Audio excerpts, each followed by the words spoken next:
ನಮಸ್ಕಾರ ಆತ್ಮೀಯ ವೀಕ್ಷಕ ದೇವರುಗಳೇ, ಪಾರ್ಟ್ 2ನಲ್ಲಿ ಒಂದು ಘಟನೆಯನ್ನು ಮುಂದುವರಿಸ್ತೀನಿ. ಪಾರ್ಟ್ 1ರಲ್ಲಿ ನಾನು ಆಕಸ್ಮಿಕವಾಗಿ ಊರು ಬಿಡಬೇಕಾಯಿತು ಅಂತಕ್ಕಂತಹ ಸಂದರ್ಭವನ್ನು ಅಲ್ಲಿಗೆ ಕಟ್ಟಾಗಿತ್ತು. ಸೊ ಈಗ ಮುಂದುವರಿಸ್ತಾ ಇದ್ದೀನಿ. ಪ್ರಾಥಮಿಕ ಶಿಕ್ಷಣದ ಹಂತದಲ್ಲಿ ಮತ್ತು ಹೈಸ್ಕೂಲ್ನ ಶಿಕ್ಷಣದ ಹಂತದಲ್ಲಿ ಅನೇಕ ವ್ಯತಿರಿಕ್ತ ಘಟನೆಗಳು ನಡೆದಿದೆ ನನ್ನದಲ್ಲಿ. ಅದೆಲ್ಲ ವಿವರಿಸೋಕ್ಕೆ ನನಗೆ ಈಗ ಸಾಧ್ಯ ಇಲ್ಲ. ಮತ್ತೊಂದು ಸವಿಸ್ತಾರವಾದ ಬೇಕಾದರೆ ನಾನು ಲೈವ್ ಬ್ಲಾಗಲ್ಲಿ ಒಂದು 2-3 ಗಂಟೆ ಸುದೀರ್ಘವಾಗಿ ಚರ್ಚೆ ಮಾಡ್ತೀನಿ. ಆದರೆ ಈ ಒಂದು ವಿಡಿಯೋ ಬ್ಲಾಗಲ್ಲಿ ಸಂಕ್ಷಿಪ್ತವಾಗಿ ವಿವರಿಸಿ ನಿಮಗೆ ನೈಜ ಬದುಕಿನ ಸತ್ಯ ಅನಾವರಣವನ್ನು ತಿಳಿಸೋಕ್ಕೆ ಇಷ್ಟಪಡ್ತಾ ಇದ್ದೀನಿ. ಆತ್ಮೀಯ ವೀಕ್ಷಕ ದೇವರುಗಳೇ, ಪ್ರಾಥಮಿಕ ಶಿಕ್ಷಣ ಮತ್ತು ಹೈಸ್ಕೂಲ್ ಶಿಕ್ಷಣ ನಾನು ಪಡಿತಕ್ಕಂಥ ಸಂದರ್ಭದಲ್ಲಿ ಅನೇಕ ವ್ಯತಿರಿಕ್ತ ಘಟನೆಗಳು ನಡೆದವು. ಆ ಸಂದರ್ಭದಲ್ಲಿ ಕಿತ್ತು ತಿನ್ನೋ ಬಡತನ ಇತ್ತು ಎಲ್ರಿಗೂ. ನಮ್ಮ ಸುತ್ತಮುತ್ತಲೇ ಇರೋರಿಗೆ, ಅಣ್ಣ ಮಕ್ಕಳಿಗಾಗಿರ್ಬೋದು, ಅಣ್ಣ ನಮ್ಮ ತಾಯಿ ಕಡೆ ಕುಟುಂಬದವರಾಗಿರ್ಬೋದು, ಕಿತ್ತು ತಿನ್ನೋ ಬಡತನ ಇತ್ತು. ಯಾರೇ ನಮ್ಮ ಮನೆಯಲ್ಲಿ ಬಂದರೂ ಒಂದೊಂದು ತಿಂಗಳು ಉಳ್ಕೊಂಡು ಹೋಗ್ತಿದ್ರು. ಅಷ್ಟು ಸಂಪದ್ಭರಿತವಾಗಿ ನಮ್ಮ ತಂದೆ ಜೀವನವನ್ನು ನಡೆಸ್ಕೊಂಡು ಬಂದವರು. ಎಲ್ಲರೂ ನಮ್ಮ ಮನೆಯಲ್ಲಿ ಉಳಿತಾಯಿದ್ರು. ಏನು ಬೇಕೋ ಅದನ್ನೆಲ್ಲ ಮಾಡಿಕೊಂಡು ತಿಂದು ಉಂಡು ಮಜಾ ಮಾಡಿ ಎಲ್ಲ ರೀತಿಯಲ್ಲೂ ಸಂಪದ್ಭರಿತವಾಗಿದ್ದರು. ಆಕಸ್ಮಿಕವಾಗಿ ಊರು ಬಿಡಬೇಕಾಯಿತು. ಊರು ಬಿಟ್ಟು ನಾವು ಇಂಡಿ ರೈಲ್ವೆ ನಿಲ್ದಾಣದಲ್ಲಿ ಒಂದು ಚಿಕ್ಕ ಸೈಟನ್ನು ತೆಗೆದುಕೊಂಡು ಒಂದು 2 ರೂಮ್ನ ಮನೆ ಕಟ್ಕೊತೀವಿ. 2 ರೂಮು, ಮುಂದೊಂದು ಶಾಪ್ ಮಾಡ್ಕೊತೀವಿ, ಹಿಂದೆ ಒಂದು ಕಿಚನ್ ಮಾಡ್ಕೊತೀವಿ.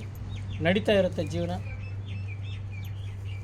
ಅಂಥ ಸಂದರ್ಭದಲ್ಲಿ ನಾವು ಒಂದು ಸ್ವಲ್ಪ ಮನೆ ಸುತ್ತೆಲ್ಲ ಕಂಪೌಂಡು ಅದು ಇದು ಹಾಕ್ಕೊಂಡು ಒಂದು ಸ್ವಲ್ಪ ನಾವು ಬೆಳವಣಿಗೆ ಆಯಿತು. ತಂದೆ ಇಲ್ಲಿ ಬಂದ ಮೇಲೂ ಭಾಳ ಕಷ್ಟಪಟ್ಟರು ನಮ್ಮ ತಂದೆ.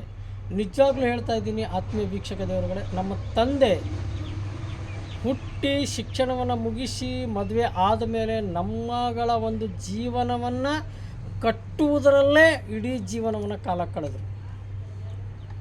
ಯಾರು ಏನೇ ಬಂದರು, ಊಟ ಮಾಡಿದರು, ಮಲಗಿದ್ರು, ಏನು ಮಾಡಿದರು, ಯಾರಿಗೂ ಯಾವ ರೀತಿಯಲ್ಲೂ ಕ್ಯಾರೆ ಅಂತಿತ್ತಿಲ್ಲ ನಮ್ಮ ತಂದೆಯವರು. ಅಂಥ ಅಷ್ಟೊಂದು ಒಳ್ಳೆಯವರಾಗಿದ್ದರು.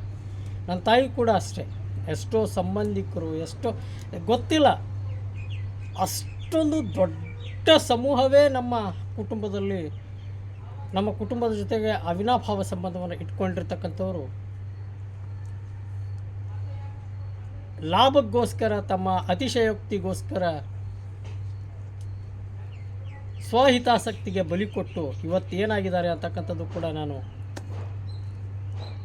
ನಿಮ್ಮ ಮುಂದೆ ಸ್ಪಷ್ಟಪಡಿಸೋಕ್ಕೆ ಇಷ್ಟಪಡ್ತೀನಿ. ನಾವು ಇಲ್ಲಿ ಬಂದ ಮೇಲೆ ಸಾಕಷ್ಟು ನಮ್ಮ ತಾಯಿಗೆ ಅನಾರೋಗ್ಯ ಆಯಿತು. ಅಲ್ಲಿ ಊರಲ್ಲಿದ್ದಾಗಲೂ ನಮ್ಮ ತಾಯಿಗೆ ಅನಾರೋಗ್ಯ ಇತ್ತು. ಸಾಕಷ್ಟು ನಾವು ನಮ್ಮ ತಾಯಿಯವರಿಗೋಸ್ಕರ ಭಾಳಷ್ಟು ಹಣವನ್ನು ವ್ಯಯಿಸಿದ್ದಾರೆ ಆರೋಗ್ಯಕ್ಕಾಗಿ. ಗೊತ್ತಿಲ್ಲ ವೀಕ್ಷಕ ದೇವರುಗಳೇ, ಪ್ರಾರಂಭಿಕ ಹಂತದಿಂದ ಕೊನೆಯವರೆಗೂ ನಮ್ಮ ತಾಯಿ ತೀರ್ಕೊಳ್ಳೋವರೆಗೂ ನಮ್ಮ ಮನೆಯಲ್ಲಿ ವೈದ್ಯಕೀಯ ವ್ಯವಸ್ಥೆನೇ ನಿಲ್ಲಿಲ್ಲ. ಯಾವಾಗಲೂ ದುಡಿಯೋದು, ವೈದ್ಯಕೀಯ ಒಂದು ಇದಕ್ಕೆ ಹಾಕೋದು ದುಡ್ಡು, ಅಂಥ ಪರಿಸ್ಥಿತಿ ಇತ್ತು ನಮ್ಮದು. ಅಂಥ ಸಂದರ್ಭದಲ್ಲಿಯೇ ಅನೇಕ ಘಟನೆಗಳು ನಡೆದಿರ್ತಕ್ಕಂಥದ್ದು ಮೆಲುಕು ಹಾಕ್ತೀನಿ ನಾನು. ಎಷ್ಟೋ ಸಂಬಂಧಿಕರು, ಎಷ್ಟೋ ರಿಲೇಷನ್ಸು ಎಲ್ಲ ರೀತಿಯಿಂದಲೂ ನಮ್ಮ ತಂದೆ ತಾಯಿನ ಉಪಯೋಗಿಸ್ಕೊಂಡ್ರು. ಎಲ್ಲ ರೀತಿಯಿಂದಲೂ ಉಪಯೋಗಿಸ್ಕೊಂಡ್ರು. ನಾವು ಇಲ್ಲಿ ಬಂದ ಮೇಲೆ ಚೆನ್ನಾಗೇ ಇತ್ತು. ನಮ್ಮ ದೊಡ್ಡ ಬ್ರದರ್ನ ಒಂದು ರೀತಿಯಲ್ಲಿ ಅವನಿಗೆ ಜಾಬ್ ಮಾಡಿಸಿದ್ವಿ, ಕಷ್ಟಪಟ್ಟು ಜಾಬ್ ಮಾಡಿಸಿದ್ವಿ. ಅದೇ ಸಂದರ್ಭದಲ್ಲಿ ನನ್ನ ವೃತ್ತಿ ಶಿಕ್ಷಣ D.Ed ಅಂದರೆ ನನ್ನ D.Ed ಪ್ರಶಿಕ್ಷಣವನ್ನು ನನ್ನ ತಂದೆಯವರು ಕೊಪ್ಪಳದಲ್ಲಿ ಇದು ಮಾಡಿ ಮುಗಿಸಿದ್ರು. ಆದರೆ ಅಲ್ಲಿ ಕೊಪ್ಪಳದಲ್ಲಿಯೂ ಕೂಡ ನನಗೆ ಅನ್ಯಾಯ ಆಯಿತು. ನನಗೆ ಅಂದರೆ ಪ್ರಶಿಕ್ಷಣವನ್ನು ಪಡಿತಕ್ಕಂಥ ಸಂದರ್ಭದಲ್ಲಿ ನನಗೆ ಕಾಲೇಜ್ನವರು ಭಾಳ ಅನ್ಯಾಯ ಮಾಡಿದರು. ಪ್ರಿನ್ಸಿಪಾಲ್ರಾಗಿರ್ಬೋದು, ಸಹಶಿಕ್ಷಕರಾಗಿರ್ಬೋದು ಮತ್ತು ಮ್ಯಾನೇಜ್ಮೆಂಟ್ನವರಾಗಿರ್ಬೋದು, ಎಲ್ಲರೂ ಸೇರಿ ಬಿಜಾಪುರದ ಈ ಹುಡುಗನನ್ನು ಒಂದು ರೀತಿಯಲ್ಲಿ ಬಲಿ ಕೊಡಬೇಕು ಅಂತ ಬಯಸಿದ್ರವರು, ಬಲಿ ಕೊಟ್ಟರು. ಆದರೆ ಇವತ್ತು ಏನಾಗಿದ್ದಾರೋ ಗೊತ್ತಿಲ್ಲ, ಆ ದೇವರಿಗೆ ಬಿಟ್ಟಿದ್ದು. ಆ BNRK D.Ed ಕಾಲೇಜ್ ನಿಜವಾಗ್ಲೂ ಏನು ಕಾತ್ರಿಕಿ ಅಂತ ಇದ್ದಾನೆ ಆ ಮನುಷ್ಯ. MLC ಏನೋ ಇದ್ದಂತೆ ಅವನು. ಇವತ್ತು ನಾನು ರಾಜಕಾರಣದಲ್ಲಿದ್ದೀನಿ, ಇವತ್ತು ಮುಖಾಮುಖಿ ಆಗಬೇಕಾಗಿತ್ತು ಆ ಮನುಷ್ಯ. ಆ ಮನುಷ್ಯ ಇವತ್ತು ಮುಖಾಮುಖಿ ಆಗಬೇಕಾಗಿತ್ತು. ಹೇಳ್ತಿದ್ದೆ ಅವನಿಗೆ ಸರಿಯಾಗಿ ರಾಜಕೀಯದ ಪಾಠನೂ ಕಲಿಸ್ತಿದ್ದೆ, ಎಲ್ಲನೂ ಕಲಿಸ್ತಿದ್ದೆ. ಇರಲಿ, ಏನೇ ತೊಂದರೆ ಇರಲಿ. ಅವಾಗೆಲ್ಲ ನಾವು ಚಿಕ್ಕವರು, ನಮಗೇನೂ ಗೊತ್ತಿರಲಿಲ್ಲ, ಏನೂ ಇರಲಿಲ್ಲ, ತಿಳುವಳಿಕೆ ಇರಲಿಲ್ಲ. ಹೇಗೋ ಪ್ರಶಿಕ್ಷಣವನ್ನು ಮುಗಿಸ್ಕೊಂಡು ಬಂದ್ವಿ. ಅನ್ಯಾಯ ಮಾಡಿದ್ರು, ನಾನು ಸಬ್ಜೆಕ್ಟ್ಗಳು ಫೇಲ್ ಮಾಡಿದ್ರು. ನನಗೆ ವ್ಯತಿರಿಕ್ತವಾಗಿ ನನ್ನ ಒಂದು ಏನು ಸರ್ಕಾರಿ ಉದ್ಯೋಗದ ಕನಸು ಮರೀಚಿಕೆ ಆಯಿತು. ಅನೇಕ ರೀತಿಯ ಘಟನೆಗಳೆಲ್ಲ ನಡೀತು.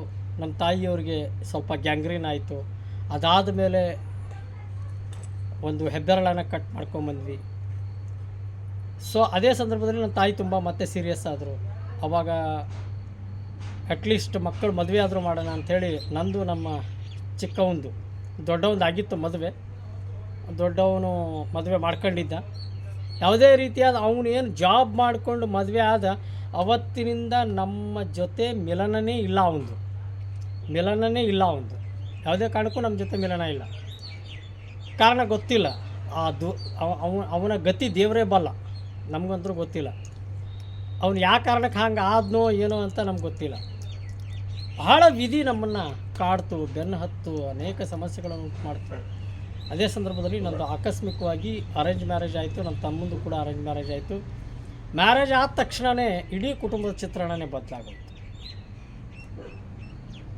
ನಮ್ಮ ತಾಯಿಯ ಅಕ್ಕಂಗಿಯರು ಕೆಲವೊಂದು ಜನ ಬಂದು ಕೂತು ಕುಟುಂಬದ ಅಶಾಂತಿಯನ್ನು ಹಾಳು ಮಾಡಿದರು, ಶಾಂತಿಯನ್ನು ಹಾಳು ಮಾಡಿದರು. ಏನೆಲ್ಲ ಘಟನೆಗಳು ನಡೀತು. ಆದರೆ 3 ಸೊಸೆಯಂದಿರು, ಕ್ಲೈಮ್ಯಾಕ್ಸ್ಗೆ ಬಂದುಬಿಡ್ತೀನಿ ನಾನು. 3 ಸೊಸೆಯಂದಿರು, ದೊಡ್ಡವಳು, ಮಧ್ಯದವಳು, ಚಿಕ್ಕವಳು, ಇವರು 3 ಮಂದಿ ಇದ್ದರೂ ಕೂಡ ಯಾವುದೇ ಕಾರಣಕ್ಕೂ ನಮ್ಮ ತಂದೆ ತಾಯಿಗೆ ಯಾವುದೇ ಒಂದು ವ್ಯವಸ್ಥಿತ ರೀತಿಯಲ್ಲಿ ಸಹಾಯ ಆಗಲಿಲ್ಲ. ಆಮೇಲೆ ಅವರ ಒಂದು ಇದಕ್ಕೆ ಯಾವುದೇ ಒಂದು ಸಹಾಯಕ್ಕೆ ಬರಲಿಲ್ಲ. 3 ಮಂದಿ ಸೊಸೆಯಂದಿರಿದ್ದರು. ಸೊ ಅದೇ ಸಂದರ್ಭದಲ್ಲಿ ನನಗೆ ಸ್ವಲ್ಪ ಅನಾರೋಗ್ಯ ಉಂಟಾಗುತ್ತೆ. ನಾನು ಅನಾರೋಗ್ಯಕ್ಕೆ ಬೀಳ್ತೀನಿ. ಅನಾರೋಗ್ಯಕ್ಕೆ ನಾನೇನು ಬಿದ್ದೆ ಅನಾರೋಗ್ಯಕ್ಕೆ. ಆವಾಗ ನಮ್ಮ ತಾಯಿ ತುಂಬ ಸೀರಿಯಸ್ ಆಗ್ತಾರೆ. ಆವಾಗ ನನ್ನ ಹೆಂಡತಿ, ನಾನೇನು ಮದುವೆ ಆಗಿರ್ತಿಲ್ಲ, ನನ್ನ ಹೆಂಡತಿ ಯಾವುದೋ ಒಂದು ಕಾರಣ ನೆಪ ಇಟ್ಕೊಂಡು ನಮ್ಮ ಮನೆ ಬಿಟ್ಟು ಹೊರಗೆ ಹೋಗ್ತಾರೆ. ತವ್ರ ಮನೆಗೆ ಹೋದವರು ವಾಪಸ್ ಬರಲ್ಲ. ಇಷ್ಟೆಲ್ಲ ಘಟನೆಗಳು ನಡೆಯುತ್ತೆ. ಮುಂದೆ ನಮ್ಮ ತಾಯಿ ಸೀರಿಯಸ್ ಆಗಿ ತೀರ್ಕೊಂತಾರೆ. ತೀರ್ಕೊಂಡಾದ್ಮೇಲೆ ಆತ್ಮೀಯ ಸ್ನೇಹಿತರೆ, ನಾನು ಇಲ್ಲಿಂದನೇ ಸ್ವಲ್ಪ ಬಿಚ್ಚಿ ಹೇಳ್ತೀನಿ. ಯಾವಾಗ ನನ್ನ ತಾಯಿ ಕೈ ಬಿಡ್ತಾರೆ, ನನ್ನ ತಾಯಿನ ನಾನು ಆ ಒಂದು ಸಾವಿನ ಕ್ಷಣಗಳಲ್ಲಿ, ಹಂತಗಳಲ್ಲಿ, ಸಮಯದಲ್ಲಿ ತುಂಬಾ ಕಷ್ಟಪಟ್ಟಿದ್ದೀನಿ. ತಾಯಿಯನ್ನು ಆರೈಕೆ ಮಾಡೋಕ್ಕೆ ತುಂಬ ಕಷ್ಟಪಟ್ಟಿದ್ದೀನಿ. 2 ಮಕ್ಕಳು ಬರಲಿಲ್ಲ, ಸೊಸೆಂದ್ರೆ ಯಾರೂ ಬರಲಿಲ್ಲ. ಅಂಥ ಸಂದರ್ಭದಲ್ಲಿ ಕೊನೆಗೂ ಅಲ್ಪ ಸ್ವಲ್ಪ ನಾನು ಮೂಲೆ ಗುಂಪಾಗಿದ್ದರೂ ಕೂಡ, ನಾನು ನೆಲಕ್ಕೆ ಬಿದ್ದಿದ್ದರೂ ಕೂಡ ಅಲ್ಪ ಸ್ವಲ್ಪ ದುಡಿತಾ ಇದ್ದೆ. ಅದೂ ಕೂಡ ನಮ್ಮದು ಸಂಪೂರ್ಣ ಹಣ ನನ್ನ ತಂದೆ ತಾಯಿಯ ಆರೋಗ್ಯಕ್ಕೆ ಹೋಯಿತು. ಸೊ ನಾನು ಭಿಕ್ಷೆ ಬೇಡುವ ಪರಿಸ್ಥಿತಿಗೆ ಬಂದೆ. ನಿಜವಾಗ್ಲೂ ಆತ್ಮೀಯ ವೀಕ್ಷಕ ದೇವರುಗಳು ಹೇಳ್ತೀನಿ, ನಾನು ಎಷ್ಟು ಜನ ನನ್ನ ಬಾಲ್ಯದಿಂದ ಹಿಡಿದು ನನ್ನ ವೃತ್ತಿ ಜೀವನ ಮುಗಿಸಿ ನನ್ನ ಮದುವೆಯಾದ ದಿನದವರೆಗೂ ಎಷ್ಟು ಜನ ಸಂಬಂಧಿಕರಿದ್ದರು, ಯಾರು ಒಬ್ಬರು ಕೊನೆ ಕ್ಷಣದಲ್ಲಿ ಬರಲಿಲ್ಲ. ನಮ್ಮ ತಂದೆ ತಾಯಿ ತೀರ್ಕೊಳ್ಳುವಂಥ ಸಂದರ್ಭದಲ್ಲಿ ನಮ್ಮ ತಾಯಿ ಆಕಸ್ಮಿಕವಾಗಿ ಡೆತ್ ಆಗ್ತಾರೆ. ಡೆತ್ ಆದಮೇಲೆ ಯಾರು ಒಬ್ಬರೂ ಬರಲ್ಲ. ಒಡ ಹುಟ್ಟಿದ ಅಣ್ಣತಮ್ಮಂದಿರೇ ನಮಗೆ ದ್ವೇಷಿಗಳಾಗ್ತಾರೆ. ಎಷ್ಟೋ ಜನ ನಮ್ಮ ತಂದೆ ಅಣ್ಣತಮ್ಮಂದ್ರ ಮಕ್ಕಳು ನಮ್ಮ ಮೇಲೆ ದ್ವೇಷಕಾರಕ್ಕೆ ಸ್ಟಾರ್ಟ್ ಮಾಡ್ತಾರೆ, ನಮ್ಮ ಮೇಲೆ ದ್ವೇಷಕಾರಕ್ಕೆ ಸ್ಟಾರ್ಟ್ ಮಾಡ್ತಾರೆ. ಅವರು ಜನ್ಮಕ್ಕೆ ನಾಚಿಕೆ ಆಗಬೇಕು. ಅವ್ರನ್ನ ಯಾವ ಭಾಷೆಯಲ್ಲಿ ಗೊತ್ತಿಲ್ಲ, ನಾನು ಯಾವ ಭಾಷೆಯಲ್ಲಿ ಮಾತಾಡಬೇಕು ಅನ್ನೋದು. ತುತ್ತು ಅನ್ನೋದು ಋಣನೂ ಇಲ್ಲ ನನ್ನ ಮಕ್ಕಳಿಗೆ. ಆ ತುತ್ತು ಅನ್ನ ತಿಂದಿದ್ದೀವಿ ಅನ್ನೋ ಋಣನೂ ಇಲ್ಲ ನನ್ನ ಮಕ್ಕಳಿಗೆ, ದರ್ಬೇಸಿ ನನ್ನ ಮಕ್ಕಳಿಗೆ. ಇರಲಿ, ಆ ದೇವರೇ ಕಾಪಾಡಬೇಕು. ವಿಧಿ ನಾವೆಷ್ಟೇ ಪೂಜೆ ಪುನಸ್ಕಾರ ಎಲ್ಲ ಮಾಡ್ಕೊಂಡು ಬಂದರೂ ಕೂಡ ವಿಧಿ ನಮಗೆ ಸಾಥ್ ಕೊಡಲಿಲ್ಲ. ಕೊನೆಗೂ ನಮ್ಮ ತಾಯಿ ತೀರ್ಕೊಂತಾರೆ. ನಾನು ಭಿಕ್ಷೆ ಬೇಡಿ ಸುಮಾರು 4 ವರ್ಷ ನಮ್ಮ ತಂದೆಯೊಂದಿಗೆ ಜೀವನ ಮಾಡ್ತೀನಿ. ಅಂಥ ಸಂದರ್ಭದಲ್ಲಿ ನಮ್ಮ ತಾಯಿ ತಂದೆಗೂ ಕೂಡ ಅನಾರೋಗ್ಯ ಉಂಟಾಗುತ್ತೆ. ಅನಾರೋಗ್ಯಕ್ಕೆ ಈಡಾಗಿ ನಮ್ಮ ತಂದೆಯವರು ಕೂಡ ಹಾರ್ಟ್ ಅಟ್ಯಾಕ್ ಆಗಿ ನನ್ನ ಕಣ್ಣು ಮುಂದೆ ತೀರ್ಕೊಂತಾರೆ. ತೀರ್ಕೊಂಡಾದ್ಮೇಲೆ ಅಣ್ಣತಮ್ಮಂದಿರು ಯಾರೂ ಬರಲ್ಲ, ಯಾವ ಸಂಬಂಧಿಕರು ಬರಲ್ಲ. ಎಲ್ಲರೂ ಉಲ್ಟಾ ನನಗೆ ತಿರುಗಿ ಬೀಳ್ತಾರೆ. ಆ ಸಾವಿನ ಮನೆಯಲ್ಲಿ ತಿರುಗಿ ಬೀಳ್ತಾರೆ. ಎಷ್ಟು ದ್ವೇಷ ನನ್ನಲ್ಲಿ ಕಿಚ್ಚಿದೆ ಅಂತಂದರೆ, ಅವರು ಮಾಡಿರ್ತಕ್ಕಂಥ ಅಕ್ರಮಗಳು, ಅನ್ಯಾಯಗಳು ಇನ್ನೊಬ್ಬರಿಗೆ ಪಾಠ ಹೇಳ್ತಾರೆ. ದರ್ಬೇಸಿ ನನ್ನ ಮಕ್ಕಳು ಅನ್ಯಾಯ ನ್ಯಾಯದ ಪಾಠ ಹೇಳ್ತಾರೆ, ದರ್ಬೇಸಿ ನನ್ನ ಮಕ್ಕಳು. ಬಟ್ ನನ್ನ ಮೇಲೇ ತಿರುಗಿ ಬಿದ್ದು ಅನ್ಯಾಯ ಮಾಡಿದರು, ನನ್ನ ಮೇಲೇ ತಿರುಗಿ ಅನ್ಯಾಯ ಮಾಡಿದ್ರು, ನನ್ನ ಮನೆ ಮೇಲೆ ಸಾಲ ಮಾಡಿಸಿದರು. ಇವತ್ತು ನನ್ನ ಮನೆ ಮೇಲೆ ಇವತ್ತು ನನ್ನ ತಂದೆ ತಾಯಿ ಯಾರೂ ಇಲ್ಲ ನನ್ನ ಜೊತೆ. ಆ ಸಂದರ್ಭದಲ್ಲಿ ಒಂದು ಮಹಾನ್ ದೇವತೆಯ ಆಗಮನ ಆಗುತ್ತೆ. ನಾನು ಅದನ್ನು ಕ್ಲಾರಿಫೈ ಮಾಡೋಕ್ಕೆ ಇಷ್ಟಪಡಲ್ಲ. ಯಾಕೆಂತಂದರೆ ಅವ್ರ ಬಗ್ಗೆ ನಾನು ಹೇಳಿ ಅವ್ರನ್ನ ಸಣ್ಣವರನ್ನಾಗಿ ಮಾಡೋಕ್ಕಾಗಲ್ಲ. ಇವತ್ತು ಅವ್ರು ನನ್ನ ಜೊತೆ ಇದ್ದಾರೆ. ಇವತ್ತಿಗೂ ಕೂಡ ನನಗೆ ಅನಾರೋಗ್ಯ ಇದೆ, ಡಯಾಬಿಟಿಸ್ ಇದೆ, ಏನೆಲ್ಲ ಸಂಕಷ್ಟಗಳಿಂದ ನಾನು ಬಳಲ್ತಾ ಇದ್ದೀನಿ, ಮಾಟ ಮಂತ್ರಗಳಿಂದ ಬಳಲ್ತಾ ಇದ್ದೀನಿ. ಕೆಲವೊಂದು ಜನ ಇದ್ದಾರಲ್ಲ, ಕಣ್ಣಿಗೆ ಕಾಣದ ದುಷ್ಟಶಕ್ತಿಗಳು, ಅವರೆಲ್ಲ ಕೂಡ ನನಗೆ ಇನ್ನೂ ಮಾಟ ಮಂತ್ರ ಮಾಡ್ತಾಯಿದ್ದಾರೆ. ಸುಧಾರಿಸ್ಕೊಳಕ್ಕಾಗ್ತಿಲ್ಲ. ಡಯಾಬಿಟಿಸ್ನಿಂದ ನರಳುತ್ತಾ ಇದ್ದೀನಿ. ಇವತ್ತಿಗೂ ಕೂಡ ನಾನು ಅನಾರೋಗ್ಯದಲ್ಲೇ ಇದ್ದೀನಿ. ಆ ಮಹಾನ್ ತಾಯಿಯಿಂದ ಒಂದು ಹೊತ್ತು ಊಟ ಮಾಡ್ತಾಯಿದ್ದೀನಿ. ಗೊತ್ತಿಲ್ಲ ಆ ಮಹಾನ್ ತಾಯಿ ಯಾವತ್ತು ಈ ಮನೆಯಿಂದ ಕಾಲು ಹೊರಗಿಡ್ತಾರೋ ಆವತ್ತೇ ನಾನು ಸಾವು ಅಂತಕ್ಕಂಥದ್ದು ನಾನು ಬಯಸಿದ್ದೀನಿ. ಗೊತ್ತಿಲ್ಲ. ಇದು ನನ್ನ ಜೀವನದ ಅಂತಿಮ ಘಟ್ಟದ ಕ್ಷಣ. ಆತ್ಮೀಯ ವೀಕ್ಷಕ ದೇವರುಗಳೇ, ನಾನು ಕಳೆದಂತಹ ಒಂದೊಂದು ದಿನ ಬಹಳ ಮೃತ್ಯು ಕೂಪದಿಂದ ಕಳೆದಿದ್ದೀನಿ. ಯಾವೊಬ್ಬ ಸ್ನೇಹಿತರು ಸಹಾಯ ಮಾಡಲಿಲ್ಲ, ಯಾವೊಬ್ಬ ಬಂಧು ಬಳಗ ಸ್ನೇಹ ಯಾರೂ ಸಹಾಯ ಮಾಡಲಿಲ್ಲ. ಯಾವುದೇ ರೀತಿಯ ಒಬ್ಬರೇ ಒಬ್ಬರು ಕೂಡ ನನ್ನ ಸಹಾಯಕ್ಕೆ ಬರಲಿಲ್ಲ. ನಿಜವಾಗ್ಲೂ ನಾನು ಭಿಕ್ಷೆ ಬೇಡುವಂಥ ಪರಿಸ್ಥಿತಿಯಲ್ಲಿ, ಎಷ್ಟೇ ದೊಡ್ಡ ಕುಟುಂಬದಲ್ಲಿ ಇದ್ದರೂ ಕೂಡ, ಒಂದು ದೊಡ್ಡ ನಮ್ಮ ತಂದೆ ತಾಯಿಯ ಕುಟುಂಬ ಇದ್ದರೂ ಕೂಡ ಯಾರೂ ಒಂದು ರೊಟ್ಟಿ ಕೊಡಲಿಲ್ಲ. ಇವತ್ತಿಗೂ ನನ್ನನ್ನು ದೂರಿಟ್ಟಿದ್ದಾರೆ. ನನ್ನ ತಾಯಿಯ ಅಕ್ಕ ತಂಗಿಯರ ಮತ್ತು ಅಣ್ಣತಮ್ಮರು ಎಲ್ಲರೂ ನಮ್ಮನ್ನು ದೂರಿಟ್ಟಿದ್ದಾರೆ. ಎಲ್ಲರೂ ತಿಂದುಂಡು ಬೆಳೆದವರೇ ನಮ್ಮ ಮನೆಯಲ್ಲಿ. ಎಲ್ಲರೂ ನನ್ನ ದೂರಿಟ್ಟಿದ್ದಾರೆ.